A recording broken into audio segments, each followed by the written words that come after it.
She looked at me with understanding, like she knew everything I knew in that moment. She told me things to calm me. She told me the truth. She was scared too. She was in a similar boat that I was. She said she recognized me. I didn't bother asking from where, but I assume my work.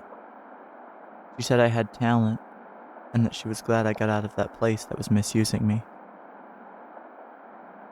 She offered me things: help, a home, a job, a life.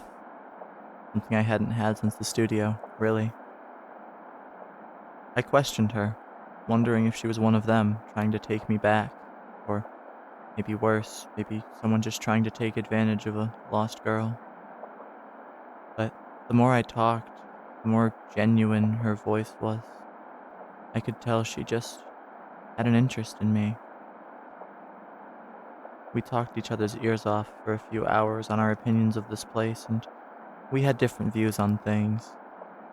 She mentioned the studio in specific, called it a mess and a corrupt point of society, but she had better views on the greater world.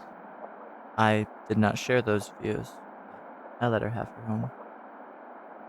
We discussed the idea of us working together, living together. All I had to do was give her a name. I didn't want to use the name they gave me. It didn't feel right. But I don't know my real name. All I know is 8896 and Valerie Rivers. And so, in that moment when she asked me for a name, I just paused.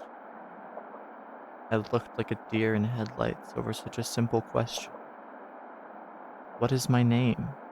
What do I get to call myself? What have I earned in this world? But then I realized that's not what a name is. A name is how you want to be called, who you want to be in this world. And I took it upon myself in that moment to make my name. I told her my name was Melody Robin. I asked for hers, and she just looked at me and smiled. She told me her name was Harmony J. I cried a little. How beautiful. The name, faith, the soul.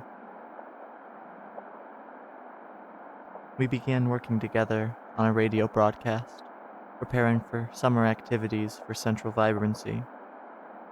I realized the company we were working for was one and the same with the one that ran the studio, but I did not fight back at the time. I wish I would have earlier. Eventually, she wandered off for a swim in the lake to help her juices get flowing for the first broadcast, and, well, I never saw her again. I tried to believe the best, hope for the best, but as the days went on, I did my job, I made my broadcasts, and I became less and less certain. I took a scarf she left behind, wrapped it around myself in case I got cold or scared, and I went looking. I went down to the lakeside to see what I could see. It became my understanding that the water was a grave. I knew in that moment, seeing what I could see, that she was gone. But I refuse to let this happen. She would hate me if I sat and let her life go to waste, her gifts go to waste, her dreams go to waste. I used the broadcasts to warn the people about the water, about the city, about the world. I told them what they needed to hear, not what they wanted to hear. But I realized if I did this, everything I've worked for, my freedom, my new name, it would be at stake.